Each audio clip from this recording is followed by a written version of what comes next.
David Hope, you're very welcome to the podcast. I'm really looking forward to this chat. How are you keeping? So am I. I'm keeping very well, and yourself?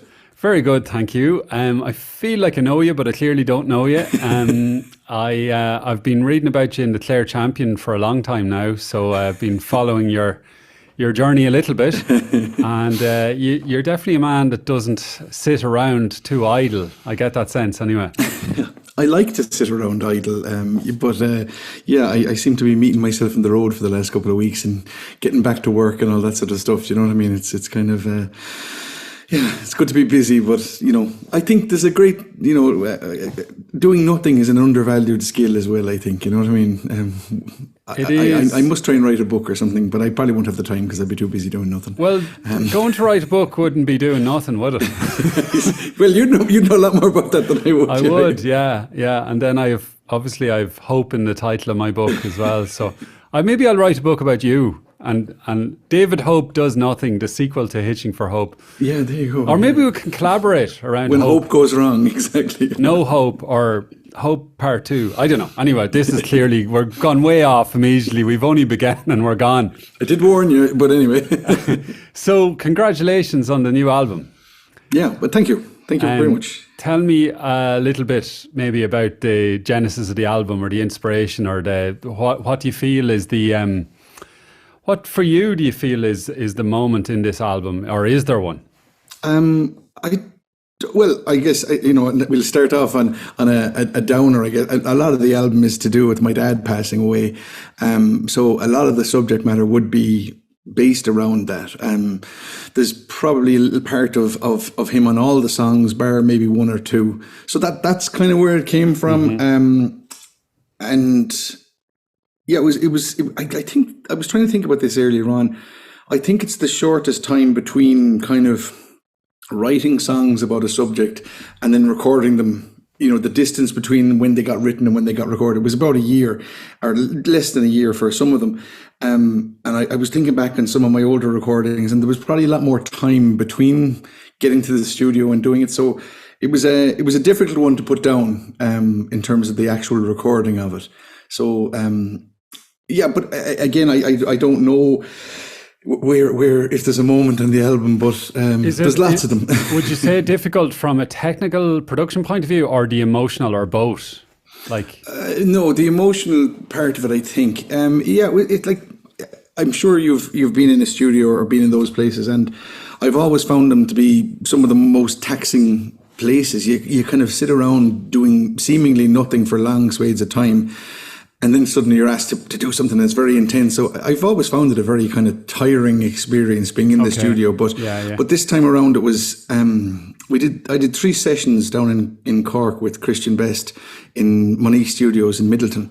So we did a 5-day session in July 2019, and then another 5 days or 4 days in October, and then we finished off the album in February 2020. And the first block was kind of with the band. So the first day was kind of set up, and we had a half day on the Friday. So we got 8 tracks recorded live pretty much. So drums, bass, guitar, and my guitar all done in the same time. So that was kind of a lot of work to get done in that space of time. And we got a good lot done. And I found that recording session and the last one incredibly intense. Obviously because I wanted to put a lot into it, but on a subconscious level, it kind of caught up with me after the fact. And I found them to be probably the 2 most intense sessions I've ever done in a studio. Yeah. But I guess I'm very happy with the results of that. You know what I mean? I think it comes across. I hope it does. Yeah. But yeah, they were mad, physically and mentally draining kind of sessions. It sounds like it. It sounds like it. And well, condolences on your father. And can you, if you feel comfortable talking a little bit about him and how he inspired you, or how it was, working through some of the grief in the album, or how music in general relates to processing. Yeah, well, music in general definitely does play a big part in me processing things. I guess I'm not a very kind of how would you say, if you put me to a topic to write a song about it, I'd struggle greatly if it's not something that I've kind of, used to deal with myself. I've always found, for better or worse, that I write kind of from an emotional point of view. And I guess I learned that early on, kind of writing about, difficult times and from a mental health point of view, just writing was a very cathartic process. So I've always kind of leaned on that when, you get into a dark time or something like that. From this point of view, like I was thinking about it on stage the other night when we did a culture night gig, and I was singing these songs and I was talking about, the subject matter of some of the songs, and I was cursing COVID and all the time that went between, not being able to get the album out there. But I think the little bit of extra distance has helped me be able to perform the songs, because I found, while I'm still, getting caught up a little bit about if you get into the emotion of it, I definitely have processed it a lot more, and that little bit of distance has helped me with it, because I was very lucky to have a great relationship with my dad, and he was always a big supporter of mine in terms of my music and my career and my questionable life choices, going to be a musician rather than a business person or something like that. So yeah, look, it's always tough to say goodbye to people you love. I suppose that's the cliche. It's the price you pay, you know what I mean? And for better or worse, I don't think I could have dealt with his grief without writing about it. Yeah. Or the grief of losing him, Yeah. It's learned behavior, but I guess it's not the most, there's a lot more self-destructive ways, like, drinking too much and, not looking after yourself, which I'm well able to do and have done plenty as well. But the writing, I feel, is I'm sure as a writer yourself, expressing yourself and being able to put things down on a page, getting it out of your head on there. Yeah. I mean, the opposite end of expression can be repression, and that isn't necessarily a good place to be. And repression can lead to depression and so on and so forth.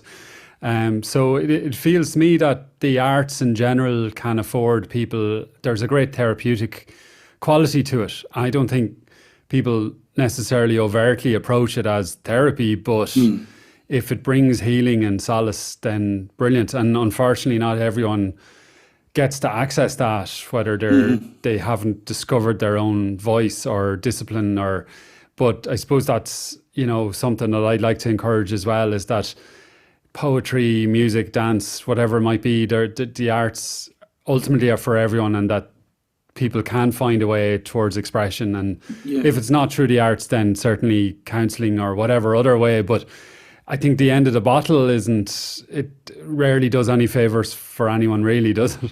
It's, it helps in the short term. That's about the height of it. But when it goes beyond that, it's certainly... The short term being like a couple of hours, maybe. Well, yeah, but I mean, let's say we all have a great, fondness for celebrating people in their life and their death with having a pint and all those sorts of things. If it's your choice, and in those kind of contexts, it works fine. But yeah, longer term, it's a destructive path, as you said. But I liked what you said there about people finding what they need themselves, you know what I mean? What their art is, because I think you kind of go, I can't sing, I can't draw, I can't do.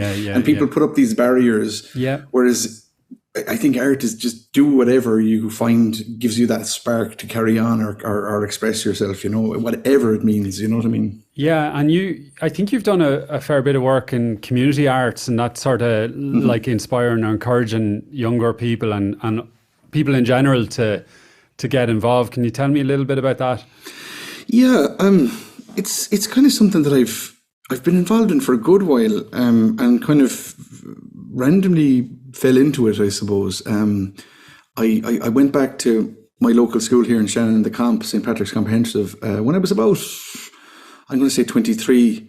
So I went to college in London, and I would have studied music, but kind of I did a diploma course and then quit halfway through a degree, which was kind of, turning our attention towards jazz and metal fusion. And I had, pawned my electric guitar for an acoustic guitar and started writing folk songs. So it kind of wasn't where I was going. And when I came home, I started gigging and playing music live in pubs and wherever I could get a gig. But I got invited to go down to the Comp by my old teacher, Miss Brooks, and kind of help do some substitute teaching as well as mentoring some bands that wanted to perform at the Christmas concert. And I ended up doing it for a couple of years on and off, kind of, I'd come in every October and we'd work through until Christmas time. And I just found it really rewarding and, good crack. Kind of like a cheap Shannon knockoff of Jack Black in the School of Rock type, type vibes going on. But from there, I'm working part-time with Music Generation. I take youth reach classes as well as I've done songwriting workshops, and I just find that so engaging and interesting to see what comes out of people and young people in particular. Just, I worked with a group in Ennis last year, but it was through Zoom like this. We were working with them, and just the talent and the ability to kind of run with ideas and the freedom of it was just mind blowing. And again to show that there is a means to express yourself as well, because yourself in your teens and when you're young, it's a forest that you can't see out of a lot of the time. Some people find sport and have that kind of thing, whereas getting them to write songs and it's class. From the other side of it as well is I work in healthcare with music. And we've been doing projects in the last couple of years with nursing homes in Clare and Limerick, and just to see what the music means to those people, we can, every 2 weeks we go in, and it's amazing the power of music and song to spark memories, and it's a fascinating field. Were you involved in the same one that Luca Bloom did?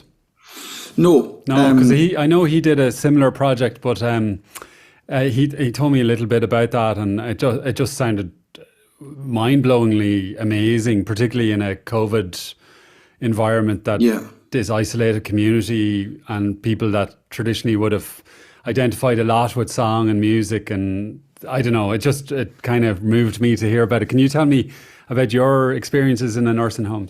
Yeah, well, the organisation I work for is called Music and Health Ireland, and I've been lucky enough to do the work for I think 7 years now, and a lot of it had been prior to COVID. I'd done some work in nursing homes. I trained originally in that environment, but most of my work would have been in the children's hospitals and the wards.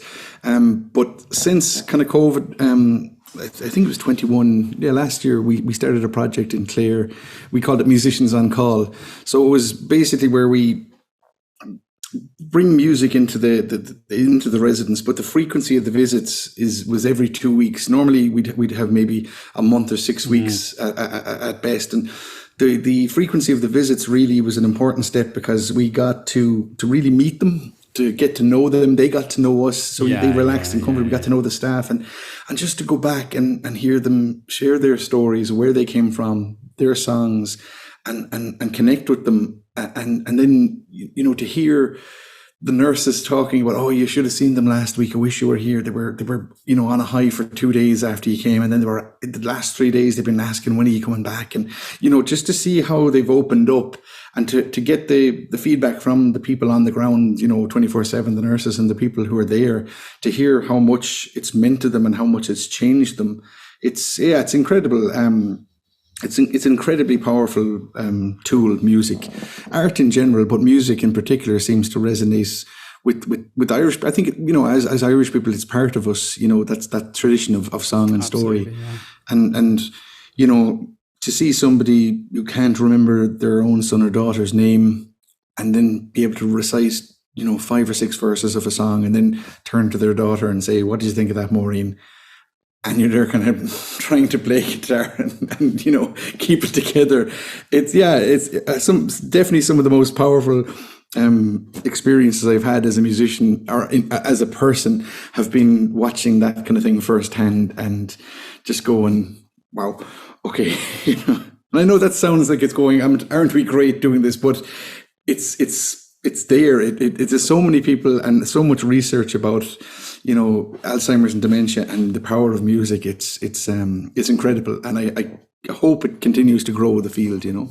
Yeah, absolutely. I suppose the field of music therapy is its own specialist field, but I definitely don't feel it gets enough kudos or attention or resourcing, and hopefully that is changing. Hopefully. And just back to the work with the young people.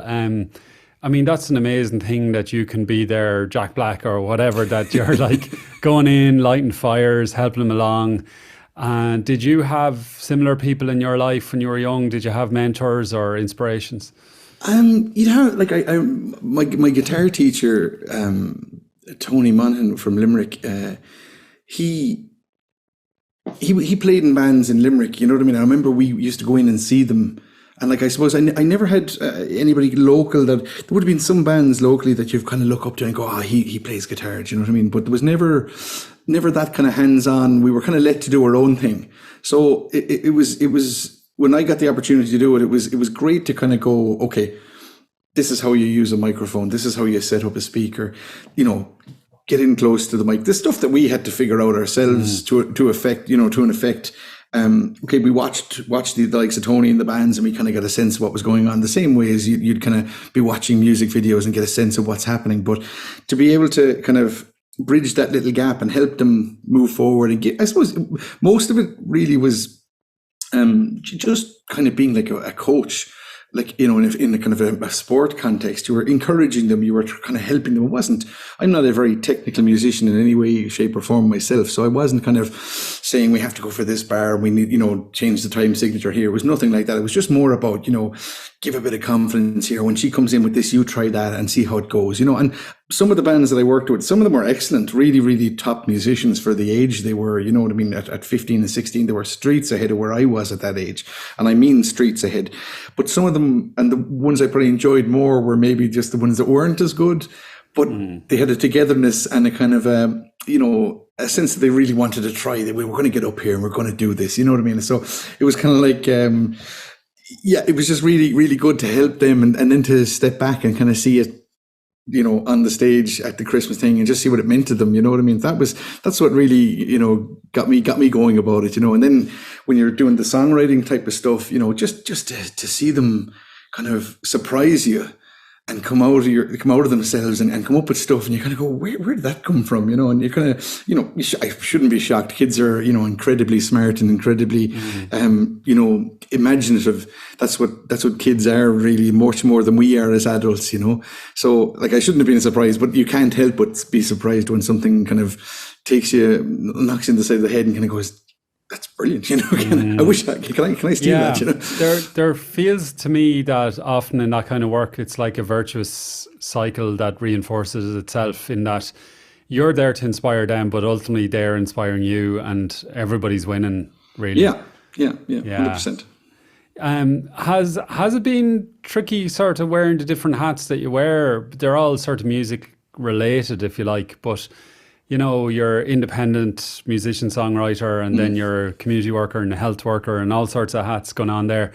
Or do they all sort of feed in and support each other? And yeah, I think they do. I guess, if you're like, in one way, I've been working and living from music since I was 21, I think, or maybe 22 was the last time I worked as a labourer on a building site. But everything since then has been in some way, shape or form involving either playing music, booking gigs, writing music, or mentoring, or doing, it's all music related. And I guess because of that, they support each other more than they detract from each other. You play a gig in a pub, it's practice. You go out and, help write songs, gives you a frame of mind to help your own songwriting. So by doing those things, they are supporting you. But again, at the other side, it is, you're keeping all these things going and you're self-employed. So it's not always pretty. You can have, tough times. So sometimes, having that paycheck or that, time off, or the ability to have sick pay, the amount of the gigs I did back in 10 years ago when I was dying with a chest infection or something, but you kind of had to show up because the gig was booked, and if you didn't do it, you didn't get paid. So you kind of, those things are tough, but they make you tough at the same time. You have to kind of get on with it and be resilient, I guess. Yeah, you mentioned at the start about, your father supporting you, to do music versus being a businessman or something. But, that is often, I suppose the reference there is probably relevant to finance, Now, you could be a really crap businessman as well and make no money and make loads of money as a musician. But often it does involve a lot of financial challenge, Now, obviously there can be rewards, but I suppose that precariousness, if you like, in not having a set income, all that kind of stuff.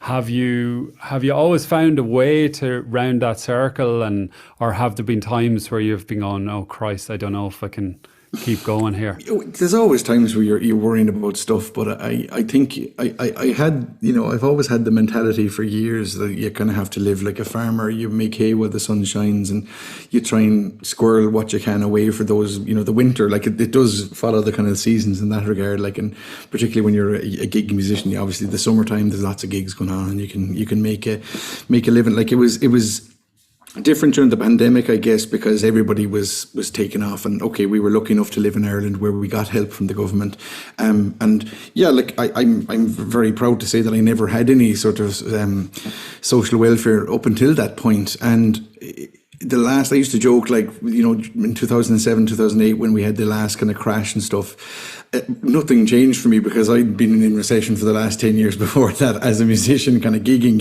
But the difference, I guess, was we could still, graft to get the gigs and survive that. Whereas when everything stopped, it was kind of like, okay, this is going to be fun. But we were, I guess as a people in the community, we were lucky that we got, unlucky that everything stopped and changed, but we were lucky we got some supports.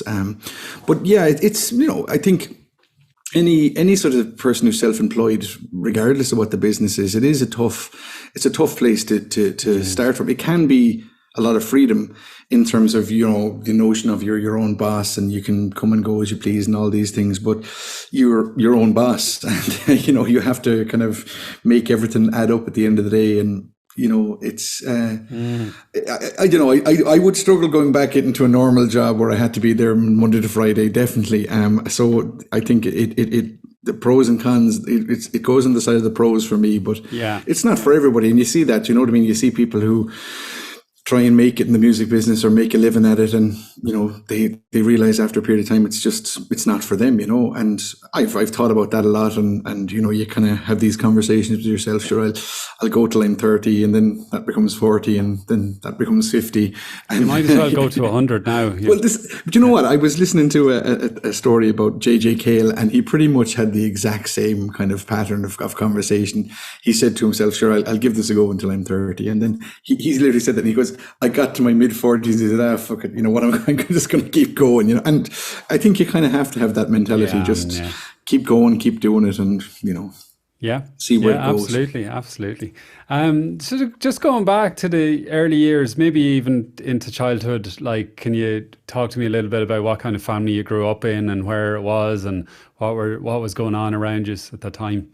Yeah, well, I'm still here in the home I grew up in, so I'm kind of in Shannon. That's where I grew up. My mum and dad were both from Mayo.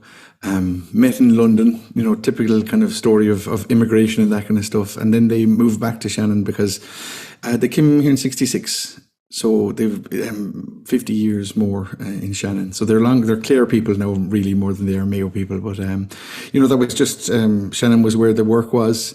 Factories opening up, the airport was here. So, my brother was born in the 60s, my sister in the 70s, and I was born in the 80s. So we've had a very un-Catholic family planning, but that's the way it went. And so I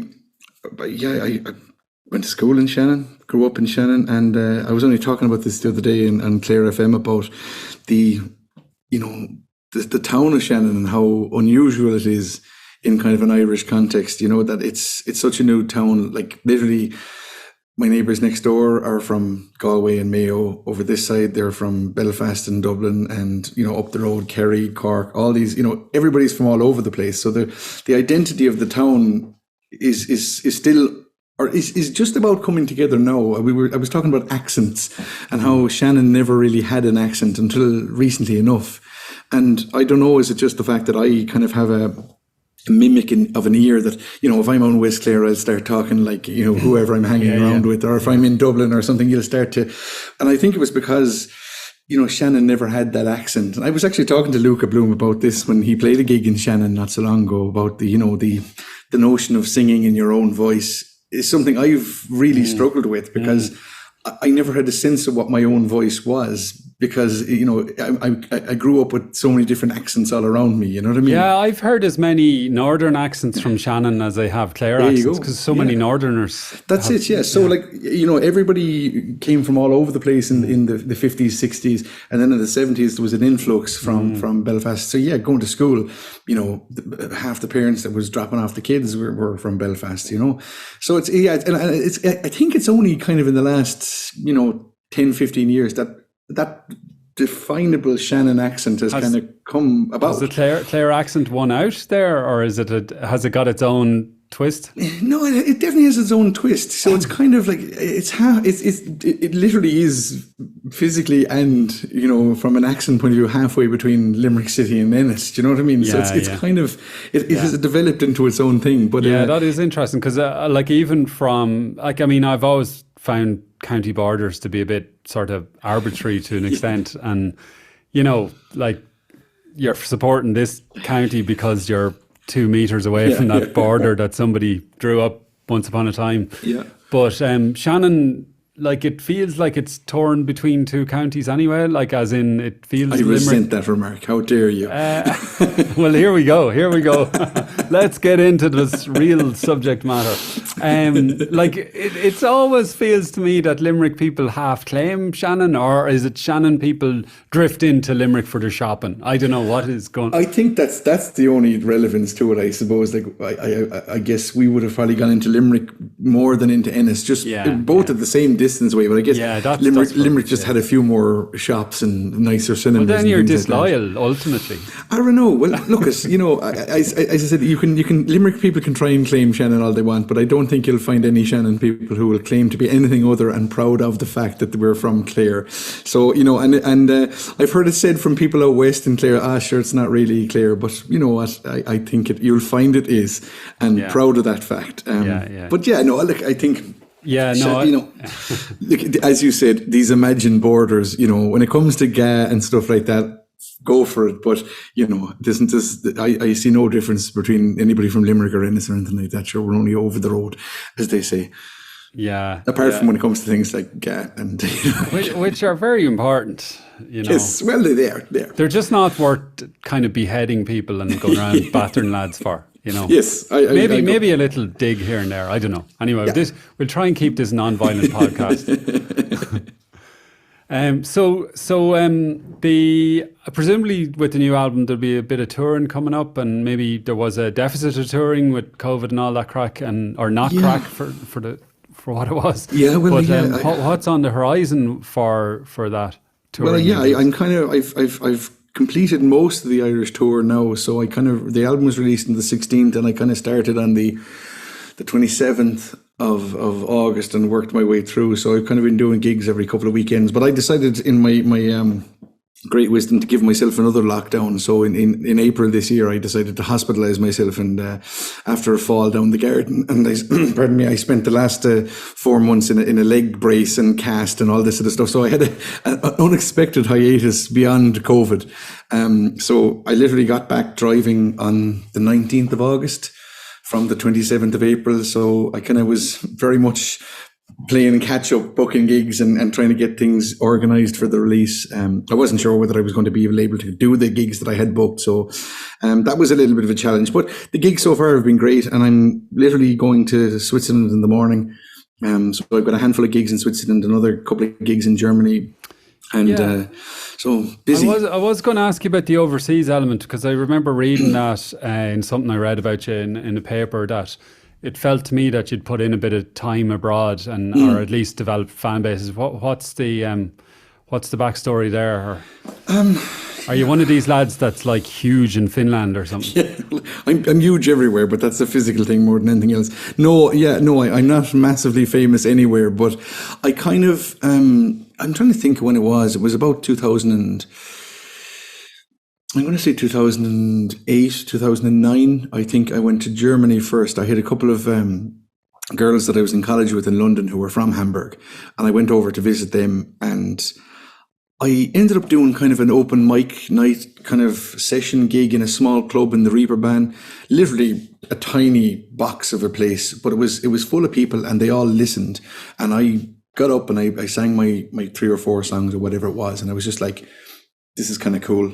People are listening. You know, when you do sessions in Ireland as well, it can be tough. People are talking and, you know, that kind of thing happens. Whereas this was totally pin drop silence. And actually, while I was there, the next time I went back, I was offered gigs in an Irish bar in Hamburg, and it was a lot of money. You know, it was, you know, 250 quid Monday to Thursday and 350 quid Friday, Saturday, Sunday. And it was an awful lot of money. But I remember talking to a guy called Kieran O'Loughlin, who's Lockie from the Bridge here. He lives in Sweden, but he did a lot of the circuit in Europe, doing the Irish bars and all that. And he's a great songwriter and musician.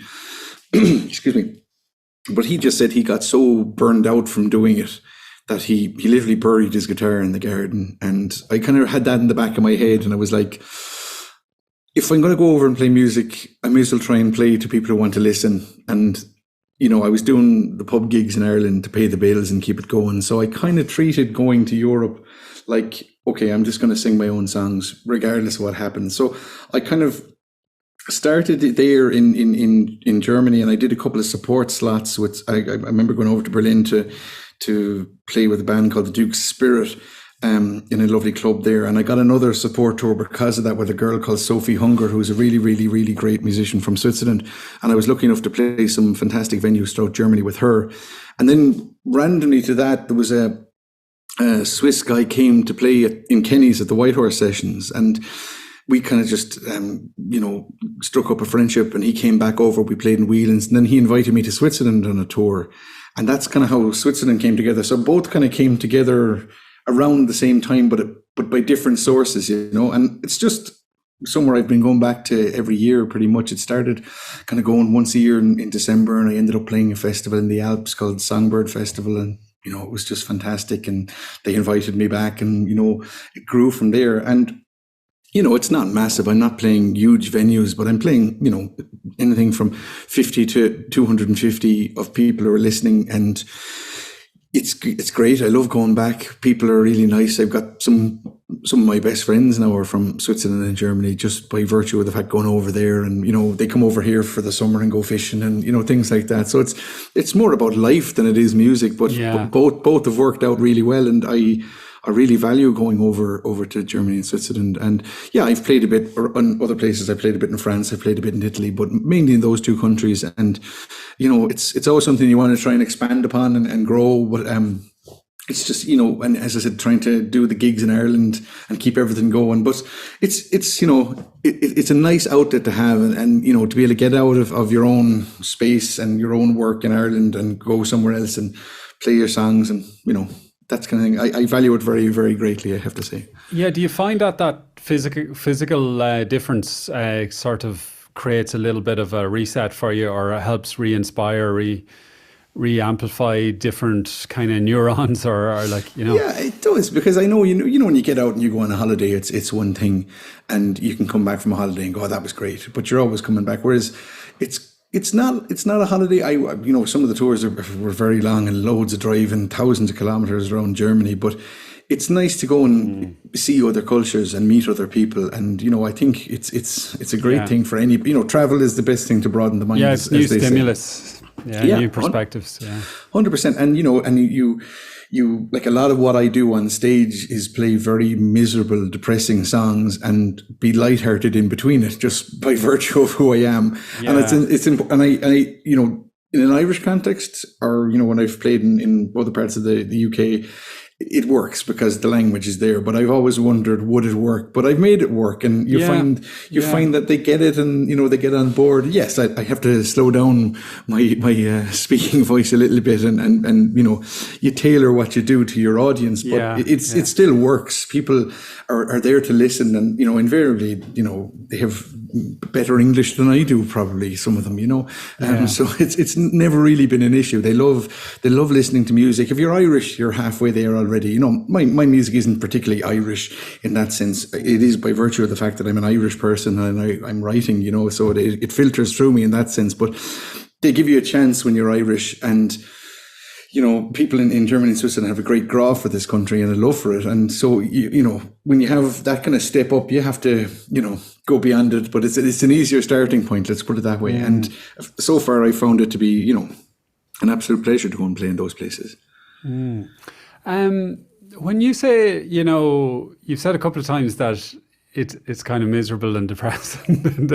Is that a sort of a light-hearted way of pitching the music, or like do you genuinely see it as the songs as miserable and depressing, or is it a way of kind of allowing the audience to sit back into it? And just give me a sense of why you're... Well, I look, there's an element of me overplaying it. I suspect it depends on who you ask. Of course, some people like my brother, for example. He can't listen to Leonard Cohen or things like that because he just goes, oh, it's just depressing. I can't think of it. And there are people like that, which everybody has their own likes and dislikes with regards to music or anything. So I personally love dark stuff, Tom Waits, Leonard Cohen, the Blue Nile, all these kind of stuff, that are really dark, really deep, really interesting. Don't get me wrong, I love up-tempo rock and roll and all that sort of stuff. Clearly you're not alone, given the history of those musicians. Exactly. Yeah. So there is an audience for those things. And I think for me, you listen to Leonard Cohen, I find it uplifting. I find the darkness, the expression, there's such beauty in it. And that's what interests me about songs and songwriters and musicians, is that some people couldn't sit down and listen to it because they'd be going, oh my God. So whether I overplay it myself and kind of assume that people are going to think that these are very dark, depressing songs, and I kind of, I don't play the clown, but at the same time, I do tell amusing stories or anecdotes between my songs. But the other side of it is from a craft point of view. I know myself, if I was sitting there listening to a songwriter and it was just literally, this song's about, my dog got run over. And if it was that for 90 minutes, I don't think anybody would enjoy that. Even if you're into the most dark, depressing stuff. Like Leonard Cohen is a fantastic example. I was lucky enough to see him in Lissadell when he came over, I think on his second Irish tour before he passed away. And the guy jogs out on stage. He's on his knees halfway through the first song. And it wasn't until after I watched that show that I went back and listened to his back catalogue again. And I realized how much of it is self-deprecation, is humorous, is tongue-in-cheek. Even the solo in Tower of Song, this little Casio keyboard sound and the way he goes through it. It wasn't until I got the context of seeing it live that I got in my head and went, and that's my problem. I didn't see it. But when I saw it through another set of eyes, I loved his early stuff, Suzanne, So Long Mary Ann, but, Let's Take Berlin and Dance Me to the End of Love, all these things, they suddenly fit into everything after I saw him live, So I think that kind of context is everything. So I think if, people come to see me... Yeah, context is everything. Because if somebody's... Maybe this context of the setting of the venue is equally important, because if somebody's rocking into a pub and they're just wanting the feckin' jolly folk song guy in the corner, that's a whole different thing. But this is why we need music venues as well, isn't it? 100%, because as I said, you go into a pub and you go a typical trad session, you might have one moment where somebody sings a sad song about the boats or whatever, but the trad is very much, it's there, it's energy, it's doing its own thing. And you're right. If you have people coming along to a session and they're expecting to see, singer-songwriter or original music and that's fine. But if people are kind of expecting to rock in, have a party on a Saturday night and you're singing whatever song, it doesn't always translate. And as you said, context, that's the main thing. And where did the songs tend to come from, David? Obviously you spoke very eloquently about your father and the emotion that was there for you, or is there for you. Are you one of these people that you're walking down the street and a melody will hit you like lightning, or, do you feel like songs are a conveyor belt out there and you're downloading them, or are they coming from these emotional charges, or maybe there's no set or standard way they come to you? Yeah, I wish there was, but no, it happens. Yeah, it happens randomly all the time. There are those moments where you get a song that is finished and done in 20 minutes or half an hour and just comes out fully formed. And you have everything start to finish done. But most of the time it's collecting ideas and just thoughts. As you said, can happen randomly. You think of a melody or you think of a lyric. I often describe it kind of like a sweeping the floor. And you get the dust into a corner, and you kind of find little sparkly things that you keep in your top pocket. And if you gather enough dust, you'll find enough ideas, and then the work begins where you start going, okay, where does this come from? And I find a lot you never throw away an idea, and always try and record something or write it down, because you can, years later I found, do you know what, that might work with, do you remember that thing? And you kind of go back and you kind of go, and that, sometimes you get stuck with a song, and, years later you'll find just a little tiny nugget that'll open the door, that'll allow the rest of the song to come through. I know that sounds terribly pretentious, but it kind of just works like that sometimes. Not at all. I mean, it's like you're gathering ingredients all the time, and you don't know when the final ingredients will arrive, and when they do, then the soup can be made. But it's almost like partially out of your control in that sense. That's, I don't know, like it's different things for different modalities and people, obviously, but it feels like creativity works in that mysterious order. There's no linear fashion necessarily.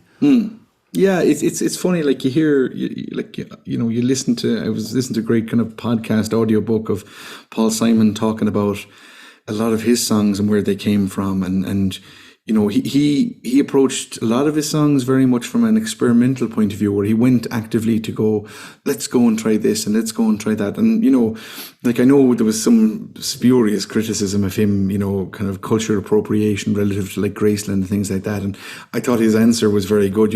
If it's so easy, you try it. And it is true. I think music is such a broad, open book that cross-pollination is so important for those things to work. And I think how he did it through experimenting and kind of changing his context was one thing. And then you hear the likes of Nick Cave. He had an office, he had a piano, he went to work.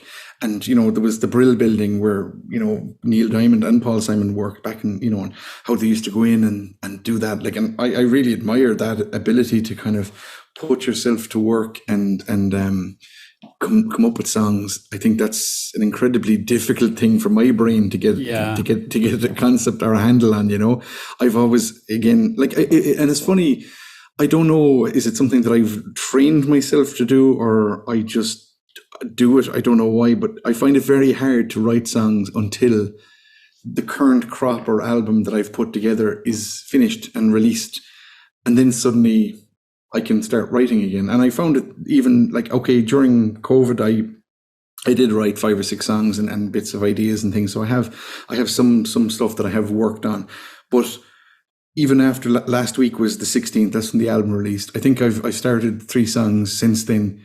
And I don't know, is it just that my brain goes, right, no, we have to get back and write more songs for the next one. I don't quite understand it, but it just works. It is fascinating. I mean, I've heard that a lot from people. It feels like there's an energetic holding there's all these people in the different departments in the factory.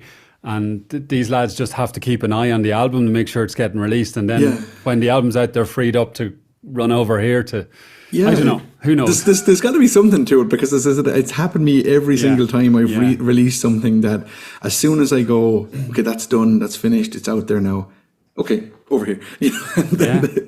And I wish I could kind of compartmentalize better than I do. But look, it's you're only a baby if you're going till you're 100, so you've plenty more years, and it does seem that the more people invest in their art and their craft, the more they refine and get to know their own mastery and their own process, and they can just tweak it as they go, and they can go, we're into this stage now, and clearly these lads want me to go over here, and or else maybe it's less about the lads and you get to help shape it a bit more rather than being at the mercy of the internal drives. I don't know, it's obviously it's so personal then to everybody.